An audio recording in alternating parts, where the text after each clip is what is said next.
Hey everybody, it's Matt the Dice Chucker from the Literary Gamers, and today we're going to be taking a look at another book review. I'm continuing my series on taking a look at Temple of the Winds. This is book 4 in Terry Goodkind's Sword of Truth series. I'm not even sure how many books there are anymore in the series, but I'm going to try to do my best to cover all of them. So this is... I mean, we've talked about this before. In these books, they have these wizard rules, which are just kind of mantras of life. And I'm going to be honest, I watched my old channel's video about this just to see where my opinions landed on it. I don't think it changed much. So Wizard's fourth rule is along the lines of there is magic in forgiveness, or pure magic in forgiveness, and it has a lot to do with the story. So one of the things that I mentioned last week, and I didn't use the term then, and I should have, I'm calling Blood of the Fold what I consider to be a step novel. So step novel means this is a novel that basically is the setting something up for the next one. I think Temple of the Winds also, for me, it's a step novel. Because the plot is very thin. There's very little kind of happening. There's a lot happening in the grand scheme of this book for the series, but there's little for the plot happening in this book. This is the same problem I have with some of the books out of the Wheel of Time series. If you want, I can take a look at those, though I do have some very interesting opinions on it. But with Temple of the Winds, what we're looking at here is it opens with a chase scene. Actually, a very exciting chase scene. There is, I think it's a prisoner that has like some sort of plague on him, and he's going to put it in the water, and he escapes, and Kaelin and the Mord Sith are chasing him, and Kaelin eventually gets to the point where she can, confess him and question him. But that's, and the chase scene is it's actually well written. It was very intense, very action-packed. And after that, however, we got to some of the stuff that I talked last week that I had problems with through the series as a whole. And that is Richard knows everything, right? Richard knows everything. Because after the prisoner, I think he dies shortly after his confession. Richard is asking Kaelin more questions about what he possibly asked the prisoner, and he keeps like hounding Kaelin with questions about why she didn't ask this question, why she didn't ask that question, why she didn't ask that question, why didn't she ask that question, and it became so much. I just wanted to kind of skip ahead until he was done kind of berating her for all of that, but that's besides the point. We get introduced to some new characters. You get a lot more of, you learn more about the Mord Sith and their connections to the Lord Rahl. But the two main characters that are coming out of this book that will have some sort of thing with the plot is, first you have Dreffin Rahl, which is another bastard child of Darken Rahl, so Richard's brother in a way. You find out there's so many of these bastards. Around it, and we'll meet a few more of them as the series progresses, but this is the first time we've really had one show up, and he has kind of a creeper vibe to begin with, and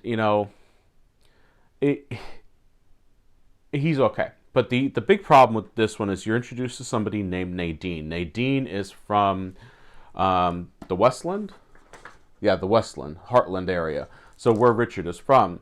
And Terry Goodkind introduces a love triangle. So the big issue that I have with this love triangle is it doesn't do much to forward the series plot. It does more to forward the plot of the singular book, which is fine. And I'm going to get to that and why it's a problem.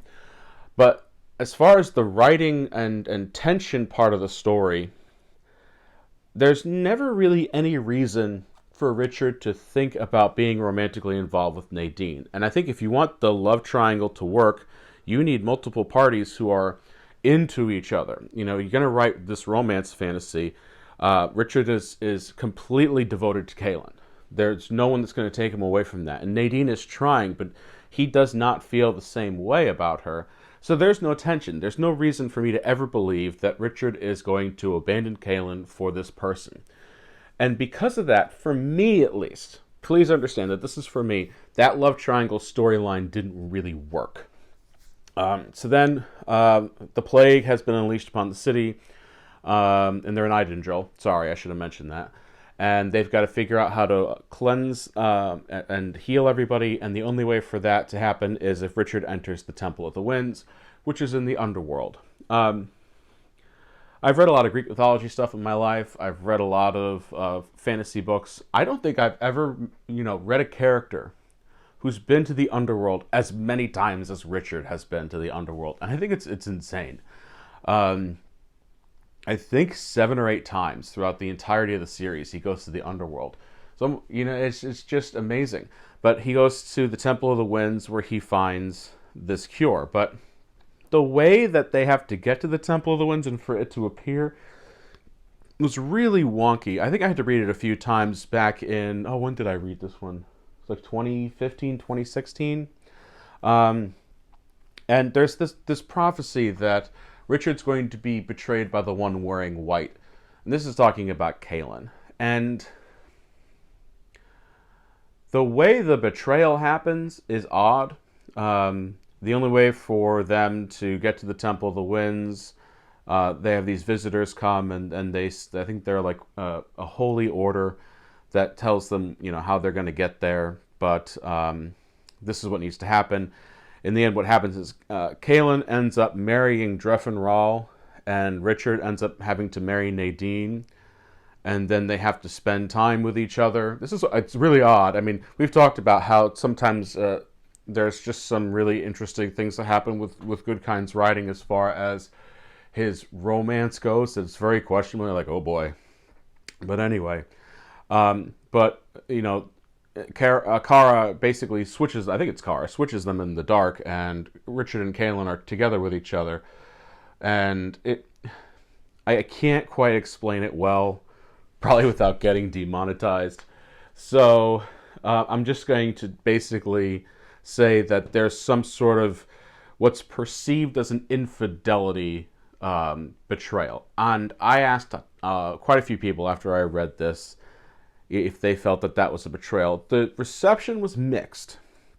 The reception was very mixed, so I don't know what to make of it. But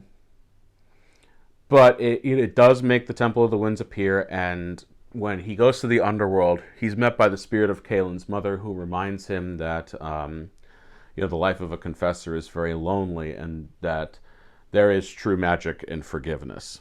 And that's where the Wizard's Fourth Rule comes about. Just as there's a lot of spoilers. I should put that in the description here. But they're able to heal the city, and then Richard and Kaelin fulfill their promise. They go to the Mud People to get married, and that's where they find out that perhaps something occurred with the way they got married, and the things they had to do to get rid of this plague. That sets up the next book. Now, I really do like the next one, so just as a preview for next week. Soul of the Fire is very interesting, both plot-wise and some of the symbolism that happens here. So, what are some of the pros I have of this book? The beginning is very exciting.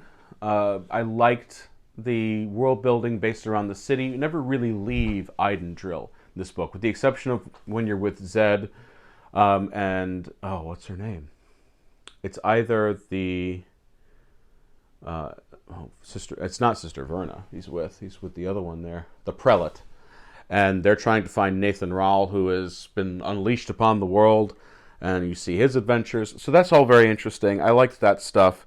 The stuff with Richard and Kaelin, though, because it was so angsty in that love triangle with Nadine, I just lost so much interest because of that.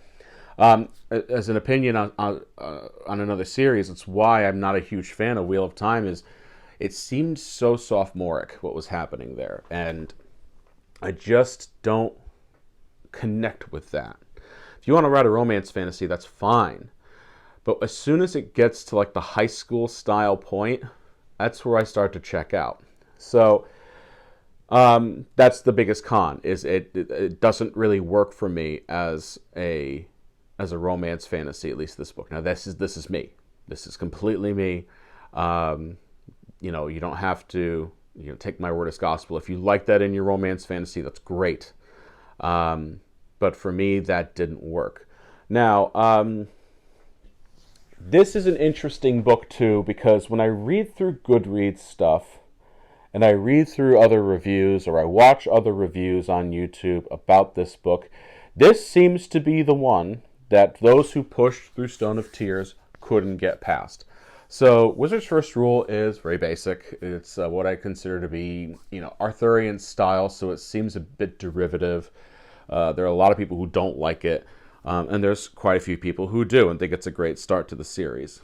Stone of Tears is where you start to get some of his lengthy diatribes. He also has this habit of, I think we talked about it last week, just so much repetition and repeating everything instead of going, so and so recalled the events of what happened. No, good kind sister, and he writes everything again. Now, on one side of the story, that does work well if you have an audience that doesn't retain the small details. Like sometimes when I'm reading Song of Ice and Fire and someone pops up that was in a sentence or two in another book, like 3 or 4 books ago, I'd like a little refresher on who that person is, but you don't need to have someone sit there and tell me, who this person is for 3 pages. And that tends to happen with Goodkind's work here, is so much of it is repetition. And it starts to show itself in Stone of Tears. And people will either push forward or they'll stop. Temple of the Winds is the second hump in the series for a lot of people, I think. Because you had 2-step novels, 2 novels that basically have to set up, 5 and 6, a lot of people checked out. Now, there are multiple arcs in Sword of Truth. The first 2 books are considered the Dark and Rahl arcs. The books 3 through 6 are it might be the Imperial Order arc or the Emperor Jagong arc. Book 7 and 8 is called Pristinely Ungifted, and then 9 through 11 is the Chainfire trilogy. Then 12 through 15, with the prequel in there, The First Confessor, is the Richard and Kaelin series. Then you have Nikki, Sister of Darkness, which I don't think I'd even number those as part of the series. And then you have Children of Dahara, which started as a bunch of short stories, and then one last novel that kind of links it all together. When I get to those to review, I'm just going to review all of them because they're very short. And then you have a prequel with Zed, Dead of Bones. I did not read Law of Nines, and I did not read his thriller either. But as far as Sword of Truth goes, this is the second hump. If you can make it past Temple of the Winds, I think you're actually pretty good to read the rest of the series. Even Book 8, which I consider to be the lowest point the series gets, because we'll talk about that when we get there. Even Book 8, I consider to be... I wouldn't even consider that a hump, because if you're that far invested in it, if you're that far invested in Sword of Truth and you make it to Book 8, then there's no reason for you to stop going. So that's Temple of the Winds, everybody. 4 years ago, I gave it 3 stars. I would say it probably dropped to about 2.5, mainly because, like I said, the negatives do actually outweigh the positives here, but there's still some good within this. I like that it's singularly focused in one main city. There's other locations too, but you get a chance to do some world building within that city that you've heard so much about. Blood of the Fold did some world building in that too, but not as much as Temple of the Winds does. A lot of people do like this one because this is where Richard and Kaelin get married. And for a lot of people it was like, oh, finally, that's they're finally married. But you'll see with Soul of the Fire kind of where the series is going to go. Now, have you read Temple of the Winds, or have you read the whole Sword of Truth series? Have you stopped reading the Sword of Truth series and are watching this review saying, should I have kept going? Let me know in the comments below. I'd love to have a conversation with you. This was my first major fantasy series outside of Lord of the Rings, so I'm rather enjoying going back and looking at it and seeing kind of where my opinion falls now compared to then. So thank you very much for joining me, and next week we'll have the review up for Soul of the Fire. See you then, everybody.